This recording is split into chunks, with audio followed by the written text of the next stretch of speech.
De início eu agradeço, como sempre, o convite. É sempre uma alegria voltar ao Meimei, onde tem amigos queridos. Então é sempre uma manhã muito prazerosa, ainda mais pela oportunidade de estudar o Evangelho segundo o Espiritismo, doutrina que nos fortalece moralmente nos desafios da vida. Estamos passando por momentos de transformação moral e sabemos que essa mudança de dentro para fora inevitavelmente passa pelo entendimento mais profundo da mensagem de Jesus. Então, quando temos a oportunidade de estudar o Evangelho, é uma oportunidade de entender um pouco mais como se modifica. E quando a gente tem um ambiente fraterno como esse para executar essa ação de estudo, é ainda mais proveitoso. Então, eu sempre agradeço a oportunidade. Porque, no fundo, eu estar aqui é uma mera formalidade, porque somos todos aprendizes, né? O que separamos para conversar hoje é o capítulo 15, na verdade, o item de abertura, o capítulo 15 do Evangelho segundo o Espiritismo, que tem o título Fora da Caridade Não Há Salvação. Provavelmente todos já leram, ou pelo menos parte deste capítulo, e tem como uma espécie de roteiro essa máxima. A doutrina espírita traz essa máxima como um norteador para o espírito imortal, além dessa vida.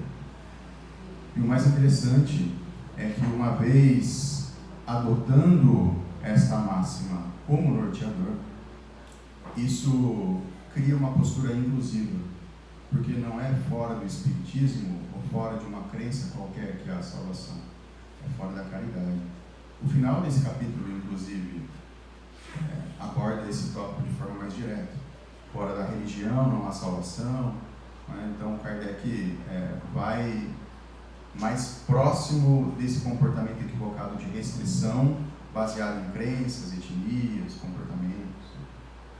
Porque se assim fosse, nós estaríamos automaticamente excluindo aqueles que são diferentes de nós ou que pensam diferente de nós.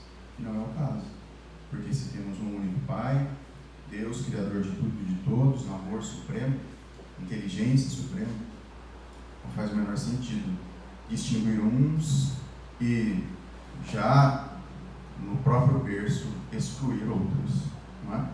Porque o que seriam daqueles que nascem em regiões geográficas longínquas e não têm oportunidade de conhecer a doutrina de Jesus, se só ela salvasse? Percebam que racionalmente não faz muito sentido, não é? Mas é importante que a gente entenda a essência para que esse comportamento seja mais espontâneo naqueles momentos que nós não conseguimos raciocinar de forma tão organizada, né? Porque ao longo do tempo, esses conceitos vão ficando mais implícitos no nosso pensar e no nosso agir. E isso faz com que os nossos relacionamentos também sejam mais sadios, que são baseados nesse pensamento primitivo de amar a todos. Então, Fora da Caridade Não Há Salvação é um capítulo que nós vamos ler para toda a eternidade. Por mais que já tenhamos estudado em outra oportunidade, nunca dessa vez é nunca mesmo. Será, digamos, perda de tempo reler esse texto. Eu sei que às vezes a gente tem aquele jargão, né? Nunca diga nunca, mas nesse caso eu falo com toda certeza. Nunca é perda de tempo ler esse capítulo. Talvez seja uma das grandes exceções dessa regra, né? Fora da caridade não há salvação. Por que esse capítulo é tão importante? Primeiro, porque Kardec traz de uma forma mais prática esse processo de salvar-se, né? A gente tem uma sentença: se eu não fizer esta ação, eu teria a consequência de não ser salvo, né? Salvação é livrar-se do perigo, livrar-se da ruína, da perdição, enfim, né? Então, se eu não faço isso, eu não serei salvo. Obviamente, se eu não faço isso, eu estou perdido, eu estou na ruína. É uma ligação direta, né? Uma consequência imediata. Se eu faço isso, eu estarei salvo, ou pelo menos estarei no início desse processo de redenção.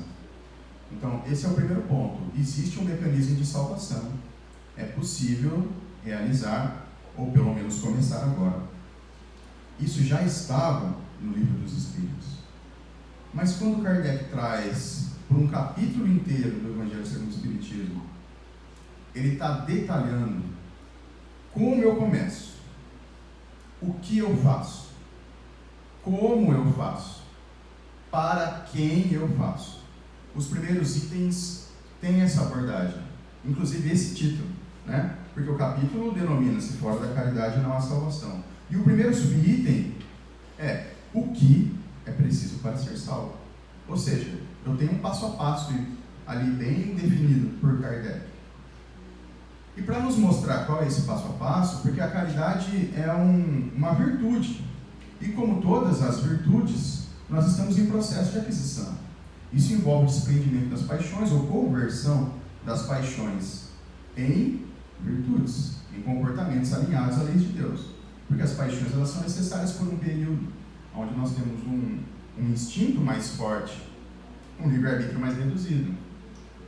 Com a aquisição do livre-arbítrio, com a consolidação desse pensamento contínuo, nós temos um domínio maior do pensar e da decisão e uma influência menor, mas ainda muito ativa, desse instinto mais espontâneo, esse lançar-se, né?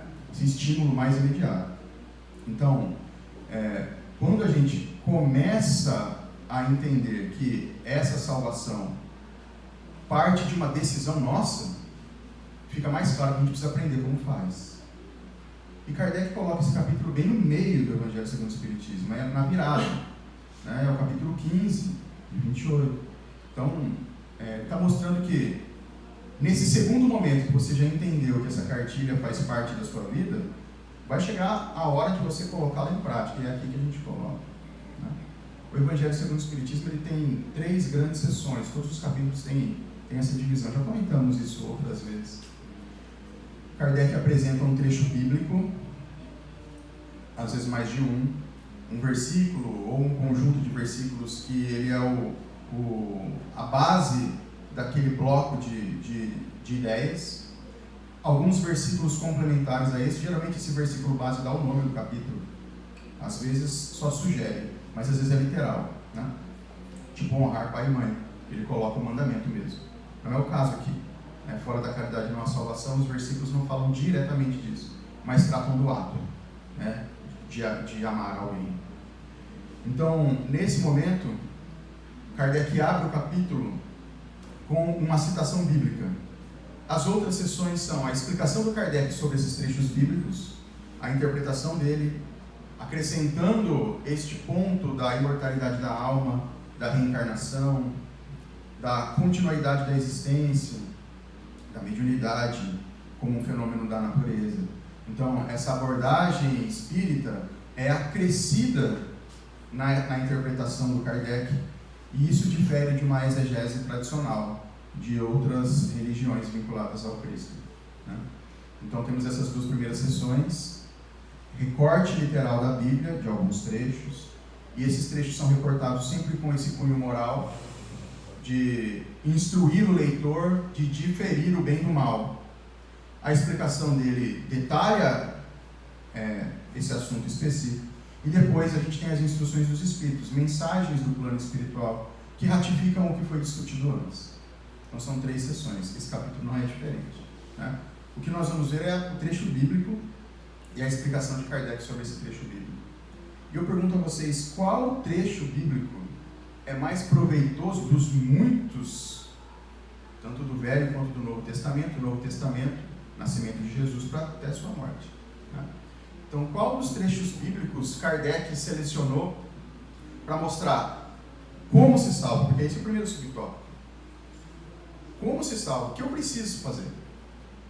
Ele separa a parábola do julgamento, que talvez ali a gente tenha uma visão mais direta e literal sobre essa separação de pensamentos e vivências nocivas, distantes da lei de Deus, e pensamentos e vivências benéficas, virtuosas, alinhados à lei de Deus. Então, ali, essa parábola do julgamento, ou parábola do juízo final, depende de como é interpretado ou traduzido, mas essa parábola do juízo final é a explicação direta que Kardec acha o mais didático, porque ele era um pedagogo, o mais didático para que a gente possa entender. Tá, eu parto do princípio que existe uma ação, um fenômeno denominado caridade, e que quando eu executo eu tenho mais chance de viver uma vida feliz, ou pelo menos um futuro feliz. Isso não quer dizer próspero materialmente. Cuidado com essa interpretação, é feliz, né?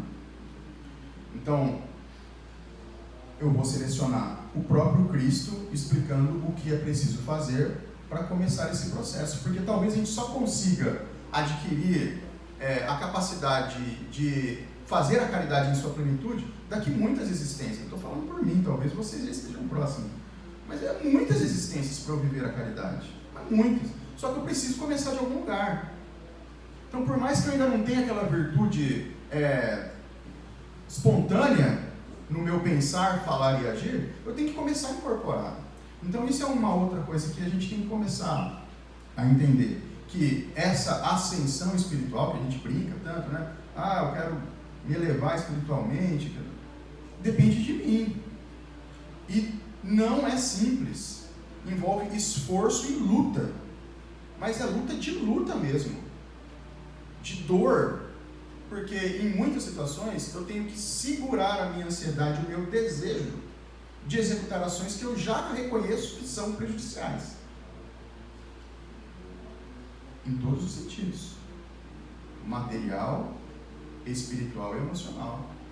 Se eu sei que aquele sentimento é nocivo para mim, para aqueles que convivem comigo, eu tenho que lutar para não sentir. É simples? Não, não é simples. Mas é um processo milenar que eu venho cultivando, de apego, de orgulho, de vaidade, de egoísmo. Me dá prazer tomar o que é do outro. E é engraçado que às vezes a gente estimula isso no próprio lazer, né? Quando eu era mais novo eu jogava War, ou seja, era uma diversão tomar o que é do outro. Então, olha que incoerência, né? Então por isso que com a evolução intelectual, até os brinquedos, os objetos pedagógicos, os contos infantis vão mudando para preparar o espírito para um relacionamento mais sadio entre os seus irmãos.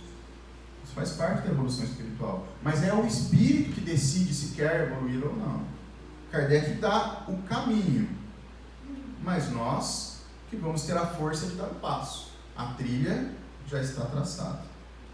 E, segundo Kardec, esse primeiro contato para construir essa virtude da caridade começa com os exemplos listados na parábola do julgamento. Parábola do julgamento, que, visitando o trecho bíblico, está no capítulo 25 do Evangelho de Mateus, versículo 31 a 46. Tá? Então, versículo 31 a 46. Só a título de curiosidade, caridade vem do latim caritas, que naquela língua significa amar. Só que não é o amor que a gente entende, porque existe outra palavra para amor em latim, né? É esse amor de essência, né? É a manifestação em nós desse amor sublime, desse amor divino, desse amor mais puro. Quando a gente traduz para o português, a gente tem o amor como algo genérico, e aí a gente mesmo faz essa distinção, né? Parece um contrassenso, quando a gente fala assim, é amor de irmão, amor de amigo, amor de cônjuge, o que é uma bobagem, porque vai chegar um momento que a gente vai simplesmente amar. Mas por enquanto ainda é necessário essa distinção, por questões sociais às vezes até, né? Mas fora da caridade, é fora desse amor integral, né? Então, se amar é dedicar-se absolutamente a outrem, sem esperar nada em troca, esse amor divino espera que a gente simplesmente esteja à disposição do outro sem nenhum tipo de retorno. Então perceba como é mais profundo. Talvez, e agora que eu sou pai eu percebo, o mais próximo que a gente consegue fazer é dos filhos, né? Essa ação sem esperar nada em troca. E às vezes eu peço um beijo para Maria, ela não fala não, eu fico revoltado. Como não, menina? Mas se eu quero ser respeitoso e eu quero que ela cresça, respeitando o espaço do coleguinha da escola até a vida adulta, se ela falou não, é não. Até no beijo. Mas perceba como isso ainda não está plenamente acomodado no meu coração, porque eu me sinto no direito de beijá-la, mesmo que ela não queira. Porque eu a amo e está tudo certo, mas isso não basta. Porque o amor não é apenas carinho. Amor é aquele desejo do bem incondicional. Então aquele meu abraço apertado que eu quero espremê-la, a incomoda, eu não posso fazer. Porque se eu a amo e quero que ela esteja bem, e de fato às vezes eu não resisto e faço, ela chora. Parece um exemplo bobo, mas a gente faz isso o tempo todo. Eu quero aquele cargo na empresa porque vai me ficar bem. Imagina, a pessoa vai entender.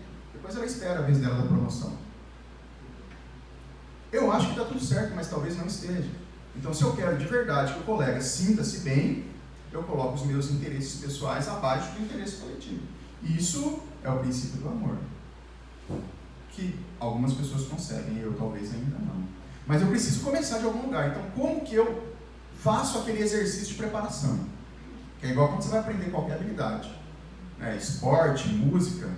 As pessoas às vezes desistem justamente porque essa preparação, o exercício que a gente chama de fundamentos, da escolinha de basquete, eu fiz judô a vida toda, então você chega lá, você faz flexão, abdominal, corre, aquecimento, alongamento. Cara, é uma chatice esse começo. Mas se você não faz, a chance de você se lesionar no longo do caminho é muito maior. A gente não quer fazer esse trabalho prévio. Kardec está falando assim, vai chegar um momento que vocês vão exercer a caridade em sua máxima pureza. Como está lá na questão do livro dos Espíritos, 886, se não me falha a memória. Então, a maior parte das pessoas até sabe de cabeça, porque é uma questão bem curta. Kardec pergunta, qual o sentido da palavra caridade? Não sei se é exatamente esse texto, mas como entendia Jesus? Aí vem aqueles 3 conceitos, lembram? Benevolência para com todos, indulgência para com as imperfeições alheias, e o último é o mais tenebroso, perdão das ofensas.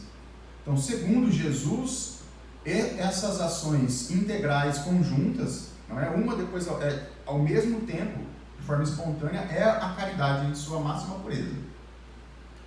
Então perceba que talvez a gente ainda não consiga fazer isso, mas a gente tem que aprender e adquirir essa virtude, dominar esta habilidade de ser caridoso, ao ponto da gente não precisar mais de nenhum apoio, de nenhum gabarito, de nenhum roteiro. Então, como eu começo a treinar isso? Kardec nos sugere os itens da parábola do julgamento. Vamos relembrá-lo? Capítulo 25 do Evangelho de Mateus. Tá? Eu trouxe direto na Bíblia, porque às vezes a gente lê pouco a Bíblia, no centro espírita. O que, na minha opinião, é um contrassenso, porque aqui está a vida toda de Jesus.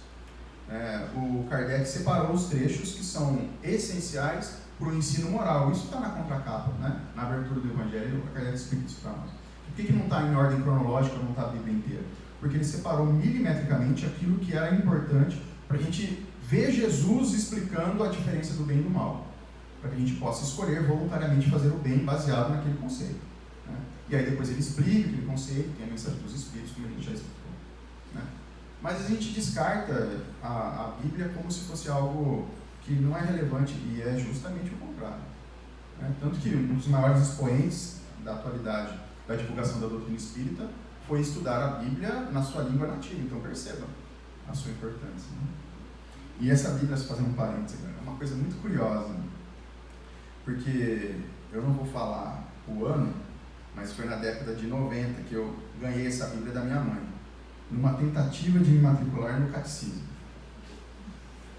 Minha mãe não frequentava a religião, dizia-se católica naquela época, hoje ela é espírita, na verdade ela entrou no espiritismo antes que eu, e aí depois que eu comecei já na adolescência, na verdade. E eu era pequeno, eu devia ter uns 9 para 10 anos, assim, eu lembro disso assim, bem nítido, porque eu era bem novo mesmo, E aí ela falou assim, eu não frequento, mas eu gostaria que você encontrasse uma religião, acho que isso é importante, me matriculou no catecismo, E eu não gostava de jeito nenhum de ir lá. E todo mundo tinha uma Bíblia, Aí eu, nessa tentativa de, falei assim, tudo bem, eu volto, mas eu preciso de uma Bíblia, só se você comprar uma Bíblia. Ela foi e comprou a Bíblia. Aí chegou lá, eu fui com ela, Eu falei assim, eu quero aquela Bíblia. Tinha zíper, uma capa de couro, vocês imaginam a década de 90, você vai curtir uma fortuna, Eu disse, não, só que eu quero aquela. Porque na verdade eu estava tentando não ir, vocês estão me entendendo, Pois ela comprou a Bíblia de zíper e capa de couro. Isso aqui está há décadas em casa. Quando eu voltei a estudar o Evangelho segundo a doutrina espírita, que eu entendi essa relação bíblica, de Jesus como roteiro, como guia e modelo, e que a história de Jesus está na Bíblia, no Novo Testamento, e que a história do povo hebreu, a qual Jesus nasceu, está no Velho Testamento. Então, na minha cabeça, é importante estudar, saber qual o contexto histórico, social, cultural que Jesus nasceu, o Velho Testamento. Como foi o processo de encarnação, Jesus aqui na Terra, no Novo Testamento, e obviamente esses conceitos ligados à evolução moral, que já estão recortados por Kardec. Então eu percebi que a gente está bem mastigado para nós, né? Aí eu falei assim, nossa, vamos voltar a estudar a Bíblia então, né? E tem uma coisa muito legal nessa Bíblia aqui, que eu só descobri há alguns anos, que o tradutor faz uma espécie de explicação com palavras mais fáceis sobre o que está acontecendo na época. É muito parecido com o que o Haroldo fez. Eu fiquei até surpreso, porque algumas explicações desse tradutor, que é essa edição é de 86, são praticamente idênticas à explicação que o Haroldo traz na tradução dele. Porque eu tenho o PDF não, o livro digital do Novo Testamento traduzido pelo Haroldo. E eu vejo que as explicações são muito parecidas. É que o Haroldo é mais detalhista, né? Então é bacana que eu vou ler aqui direto na Bíblia e depois eu vou ler a explicação. Ele chama Ivo Sturdiolo. Ele é um teólogo, professor, então é alguém que conhece realmente a linguística da época e é vinculado ao catolicismo, né? Então olha que interessante. Eu tenho a impressão que na próxima encarnação esse senhor vai ser vinculado ao espiritismo. Mas a gente sabe que para se salvar isso pouco importa, né? O capítulo já aborda essa questão. Mas enfim, é muito interessante. Só para situar, esse capítulo 25 é como se fosse uma palestra de Jesus, é uma conversa esclarecedora de Jesus com os discípulos, que começa no capítulo 24, então é um contínuo. Esse episódio começa no 24. Então, Jesus está saindo do templo com os discípulos, e os discípulos mostram a construção do templo de Jerusalém, que para aquela época, hoje já é uma construção suntuosa, imagina naquela época, né? Foi destruído várias vezes, enfim. Então estava naquele processo de reconstrução, e os apóstolos mostram para Jesus, falam assim, nossa, olha como que construção belíssima, como está prosperando o templo. Aí Jesus fala assim, eu vos digo que não sobrará pedra sobre pedra nesse templo. Né? E aí Jesus começa a explicar, ele sempre aproveita dessa situação, né? Ele estava querendo dizer que aquela construção material não era importante, que o reino de Deus nasce no coração das pessoas, né? E que aquilo, por mais que seja materialmente imponente, não significa nada se as pessoas que ali coabitam não refletem a essência da doutrina que é pregada ali. Era mais ou menos isso toda a conversa. Então ele vai dando uma série de explicações no capítulo 24 para mostrar que vai chegar um momento que vai ser decisivo nessa mudança de comportamento. É uma transição, aonde o material não vai ser mais importante, não vai mais ser relevante, e o espiritual vai ser relevante. Mas que nessa mudança muitos desafios vão ocorrer, muitos embates vão ocorrer, e aqueles que acreditam de verdade que o espiritual, o emocional, é mais importante do que o material, vão sofrer perseguição, vão sofrer dificuldades, porque era uma mudança de paradigma, onde a fortuna, o poder, ainda era o objeto de vida. Mas é claro que isso já mudou, né? Imagina, poder e dinheiro ainda não é mais importante.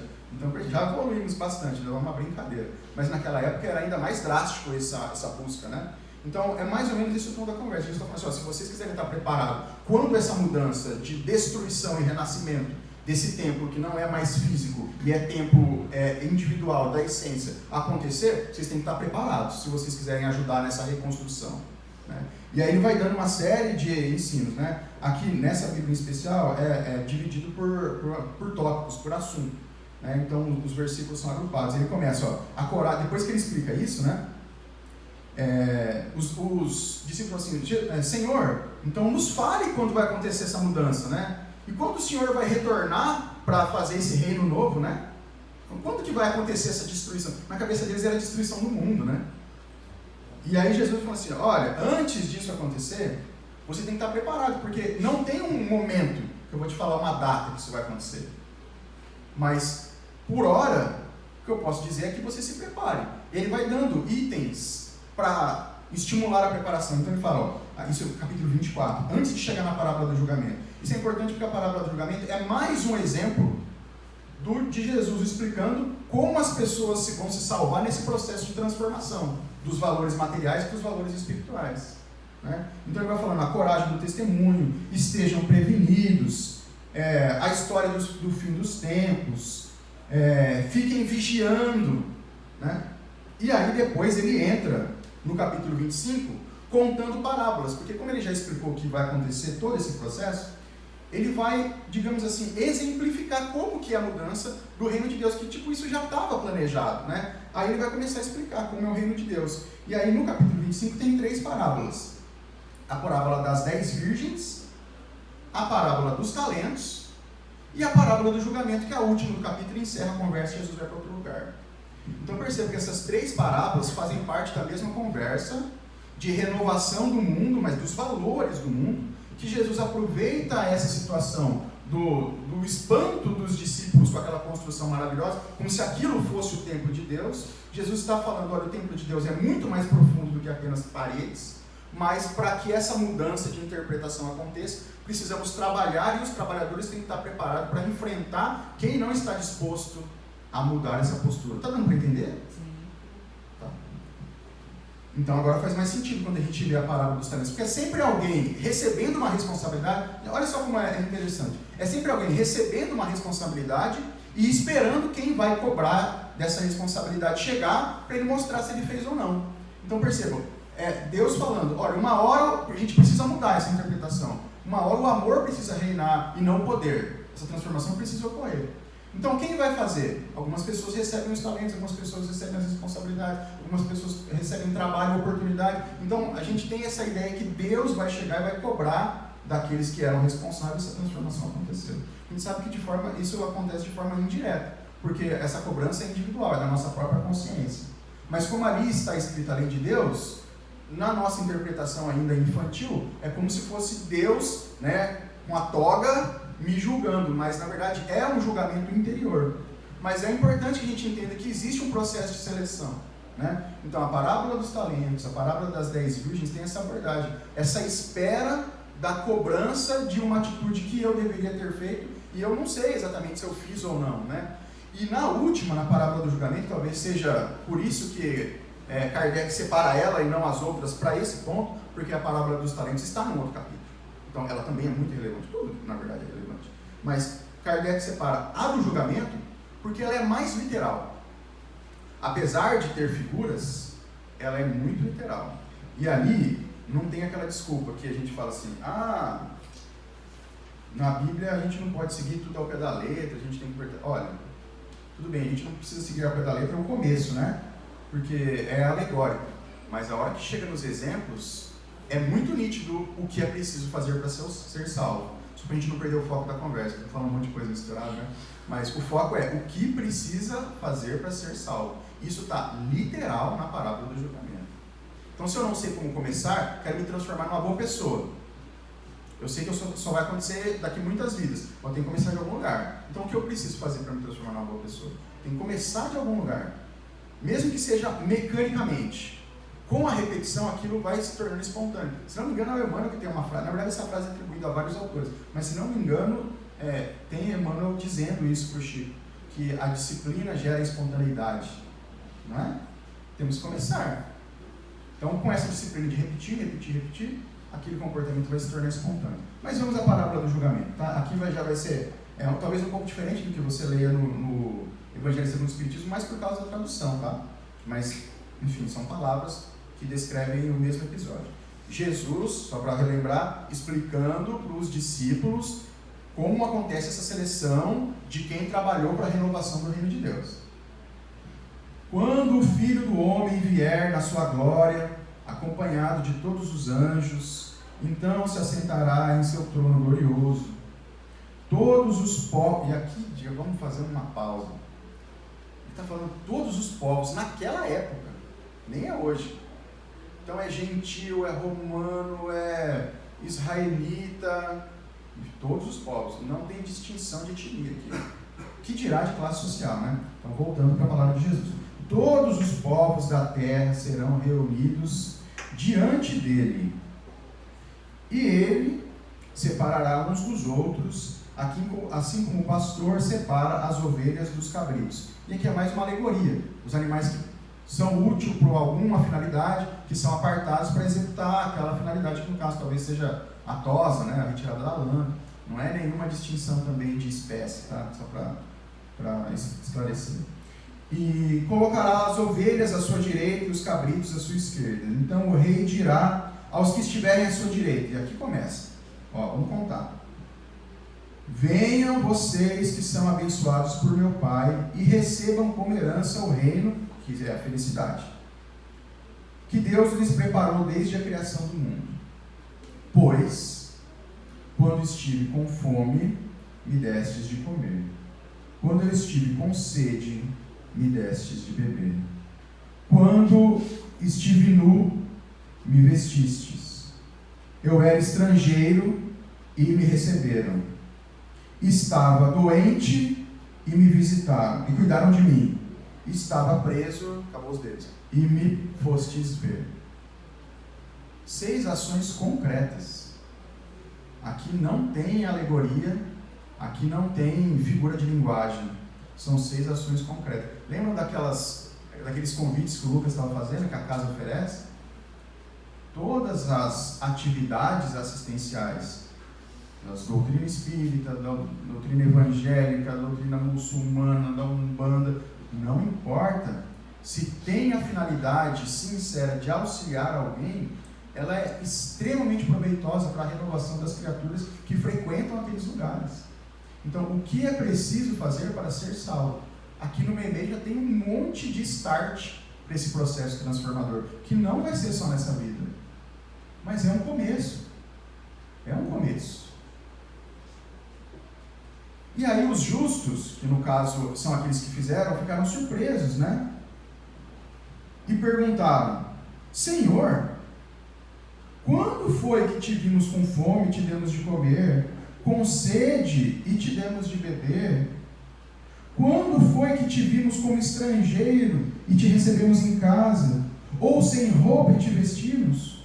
Quando foi, Senhor, que te vimos doente ou preso e fomos te visitar? Então o rei lhes respondeu: eu garanto a vocês, todas as vezes que fizeram isso a um dos menores dos meus irmãos, foi a mim que o fizeram. Percebam que aqui tem uma outra interpretação linguística importante, porque o rei não diz quando fizeram isso aos menores dos seus irmãos, porque daí o rei estaria separado daquela classe, né? Então são os menores dos irmãos do rei, porque o rei está se considerando irmão também de pessoas que são pequenas. Então olha a interpretação de família universal, mais uma vez literal aqui, né?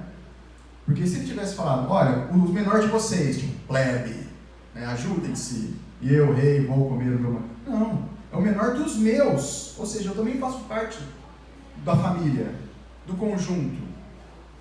Então é uma sensação de pertencimento que a gente vai ter quando nós formos espíritos mais evoluídos e praticarmos, vivermos a caridade, que é a ausência de distinção. Hoje eu estou liderando, amanhã eu estou liderado.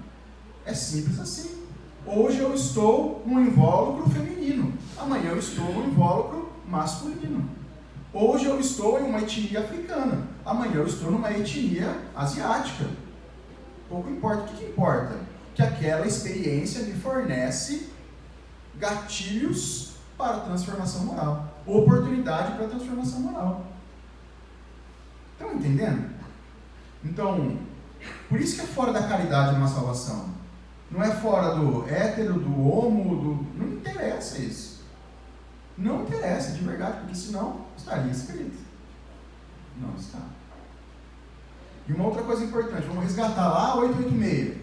Benevolência, indulgência e perdão. Está falando benevolência para aqueles que são legais comigo. Benevolência para aqueles que seguem as leis do mundo. Benevolência para aqueles que não tiveram infrações de trânsito em 2021.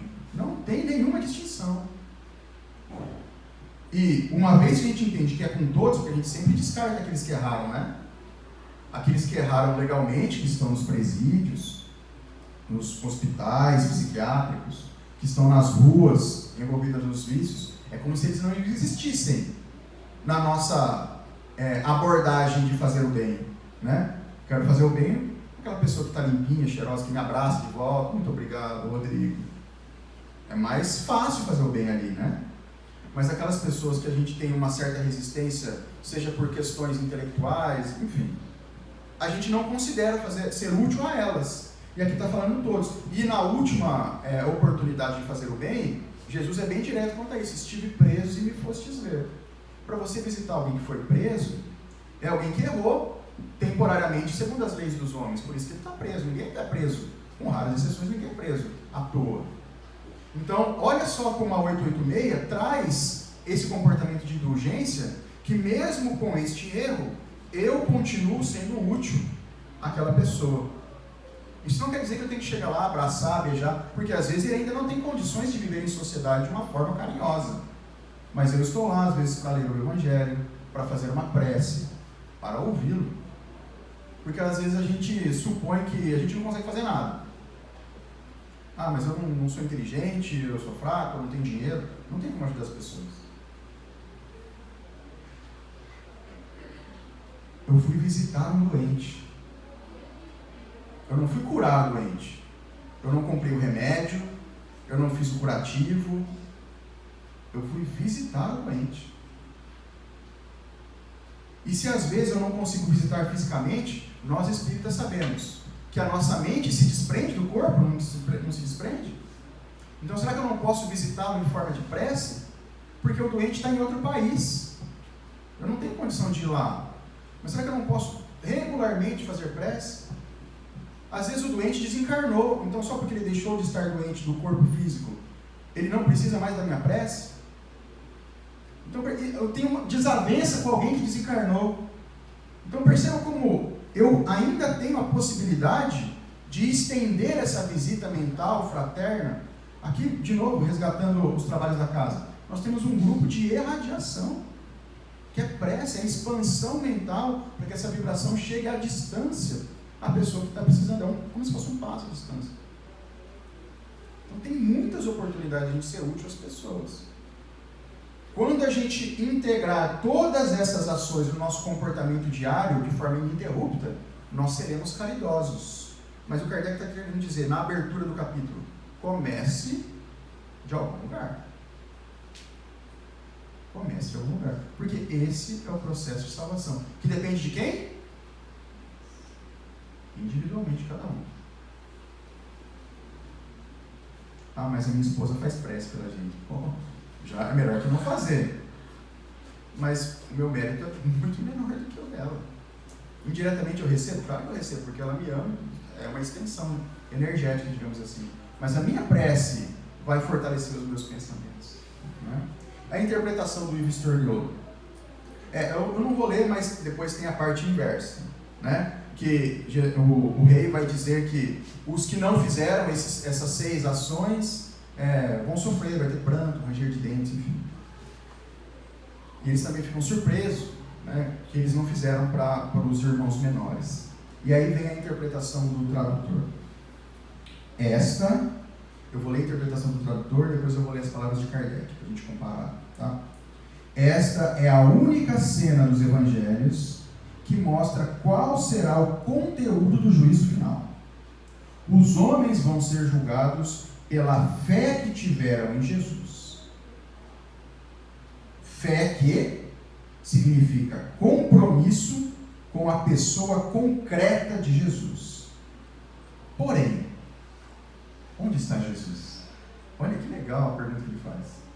Estamos em 2022, Jesus viveu há 2022 anos atrás. Aonde está Jesus?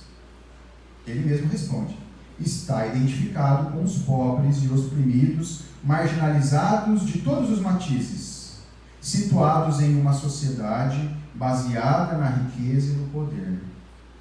Por isso, o julgamento será sobre a realização ou não de uma prática de justiça em favor da libertação destes oprimidos. Este é o conteúdo central da fé desde o início, apresentado por Mateus como cerne de toda a atividade de Jesus: cumprir a justiça de Deus. Bonito, né? Eu achei lindo esse texto. 3 parágrafos, mas parece tão esclarecedor, porque você lê o juízo final e aí às vezes a gente fica... eu tenho dificuldade, eu leio várias vezes para entender. Aí eu fico pensando nas ovelhas sendo separadas, a gente se perde, né? Aí vem alguém e puxa a gente para... Olha, O centro da questão é praticar a justiça para com todos, principalmente para aqueles oprimidos e marginalizados. Inclusive, aqueles que são marginalizados por comportamento. Porque a gente marginaliza as pessoas por várias situações. Via de regra é por questões financeiras. Mas tem pessoas que estão em palácios e são marginalizadas por causa de comportamento. São esquecidas. Porque às vezes é difícil de conviver com elas. Eles estão numa prisão, em uma penitenciária? Não. Mas estão na prisão de um pensamento fixo, de orgulho, por exemplo. De vaidade. E como é difícil conviver com essas pessoas. Como é difícil amar. Como é difícil visitar uma pessoa que está presa em um pensamento fixo de orgulho e vaidade. A gente tem uma preguiça, porque vai chegar lá, ela só fala dela. A gente não quer ir de jeito nenhum. Tem pessoas que a gente não quer estar perto. Segunda parada do julgamento, a gente tem que se esforçar um pouquinho mais para tentar ir, nem se for de vez em quando. Não é? Vamos ver Kardec agora, se ele concorda com o Ivo Storniolo, tá? Lembrando, Kardec 1800, né? Então nem vou entrar nesse método, mas publicação do Evangelho segundo o Espiritismo há muito mais tempo do que a tradução desta Bíblia, né? No quadro que Jesus deu do julgamento final, é preciso, como em muitas coisas, separar a figura da alegoria. Há homens como aqueles que falavam, eram incapazes de compreender as coisas puramente espirituais. Devia apresentar imagens fortes e surpreendentes, capazes de impressionar. Mas, ao lado, está falando daquela pranto, ranger de dentes, o fato sofre, a gente sofre. A gente está sofrendo o tempo todo, né, gente? Então a gente sabe que o pranto e ranger de dentes está no meu acordar e ir dormir. Mas naquela época ele falava que era uma coisa mais dramática. É isso que ele está querendo dizer. É um momento histórico que as pessoas entendiam dessa maneira. Tá? Mas ao lado dessa parte acessória e figurada do quadro, há uma ideia dominante. A felicidade que espera o justo e a infelicidade reservada ao injusto. Então olha só, ele usa a mesma palavra, justiça, que o teólogo usa, justiça. E qual que é a última lei moral do Livro dos Espíritos, que é um livro publicado antes do Evangelho segundo o Espiritismo, que tem uma parte só sobre as leis morais, que Kardec inclusive diz que aquela lei resume todas as outras. É lei de caridade? Não. Lei de justiça, amor e caridade. E justiça vem primeiro. Eu só sou justo se eu amo e sou caridoso na consequência dos meus atos, na extensão dos meus atos. Se eu sou caridoso, inevitavelmente eu estou sendo justo. Então aqui de novo a gente tem a justiça como tônica, que é a consequência de uma ação caritativa. Nesse julgamento supremo, quais os critérios considerados para a sentença? Sobre o que se dirige o juiz? Pergunta se cumpriu esta ou aquela formalidade? Observa esta ou aquela prática exterior? Tem alguma distinção de credo? Não. Ele só sentencia dizendo: vós que assististes os vossos irmãos, passai à direita. Vós que fostes duro para com eles, passai à esquerda. Jesus não fez, pois, da caridade somente uma condição de salvação, mas a única condição. Se houvesse outras a serem preenchidas, ele as teria mencionado. Se coloca a caridade no primeiro plano das virtudes, é porque ela encerra implicitamente todas as outras. A humildade, a doçura, a benevolência, a indulgência e a justiça estão englobadas nesta virtude maior. Esta, por sua vez, é a negação absoluta do egoísmo e do orgulho, que são a perdição. Fora da caridade, só existe orgulho e egoísmo. Vamos inverter, né? Se eu sou caridoso, eu estou sendo menos ou totalmente ausente do egoísmo e do orgulho. Obviamente, estou sendo mais fraterno, mais benéfico, mais justo. Isso vai levar um tempo. Vai levar um tempo. Mas a gente precisa começar a dar os primeiros passos. Para a gente encerrar, para não se estender muito, vocês não fechem o centro comigo aqui em cima. Eu vou terminar a introdução da palestra agora. Brincadeira. lendo uma mensagem do André Luiz, psicografada pelo Antônio Badui Filho, no livro Vivendo o Evangelho.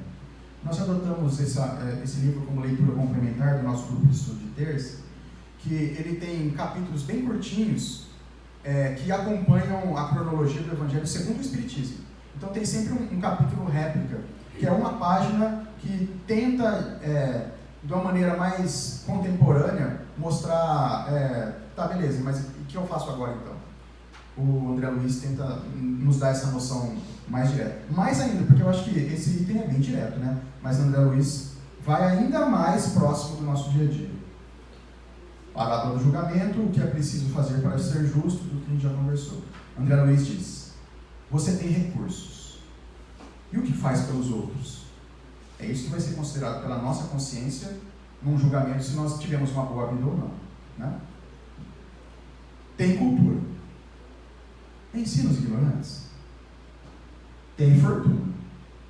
Auxilia os miseráveis. Tem roupa. E veste os maltrapilhos. Tem mesa farta. Favorece os pedintes. Tem saúde. Socorre os enfermos.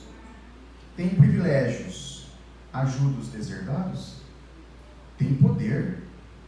Pensa nos desvalidos. Tem família. Protege os órfãos. Tem amigos. E visita os solitários. Tem alegria. Ampara os tristes. Tem equilíbrio. E orienta os desequilibrados. Tem fé. E atende os descrentes. E aqui uma pausa. Olha que importante isso. Porque todos esses itens, no nosso estágio, é muito difícil quem vai conseguir ter tudo isso. Então ele está falando, você tem um desse aqui, ó, mas aí você tem que fazer esse. Você está fazendo? Então é isso que você tem que pensar, se o julgamento vai ser para que lado que você vai, né? Se você tiver tudo, sorte a sua. Mas ainda assim, né? Só que esse item especial, todo mundo consegue adquirir, que é esse vínculo com Deus. E tem pessoas que ainda não têm esse vínculo com Deus. Eu conheço pessoas que acreditam que não existe nada depois da morte. Que a pessoa morreu, ela deixou de existir. Ela desapareceu, ela desintegrou. Então imagine o estado de sofrimento no desencarne de um parente, de uma pessoa muito querida. Essa pessoa acha que aquele ser que viveu, que contribuiu com todas as alegrias da vida dela, deixou de existir. Gente, olha como isso é pesado.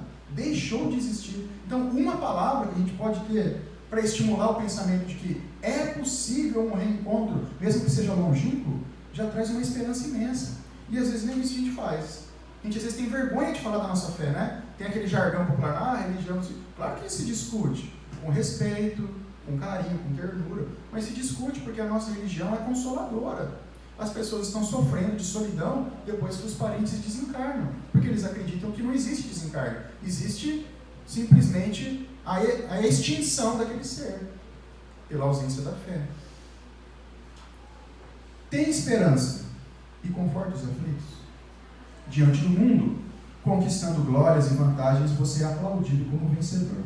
Entretanto, isolados no egoísmo e distante da caridade para com o próximo, é apenas um vencido pela ótica das leis de Deus. Que tenhamos força de não nos tornar vencidos, porque a todo instante nós temos a dádiva do tempo para recomeçar. Voltar no tempo não tem jeito, mas amanhã o sol vai nascer de novo. E eu tenho uma outra chance de um desses itens eu cumprir na manhã seguinte. Que Jesus nos abençoe e nos dê força, porque não que isso seja fácil. Mas Kardec nos diz que é o único roteiro para nos salvarmos. Uma manhã de domingo abençoada a todos.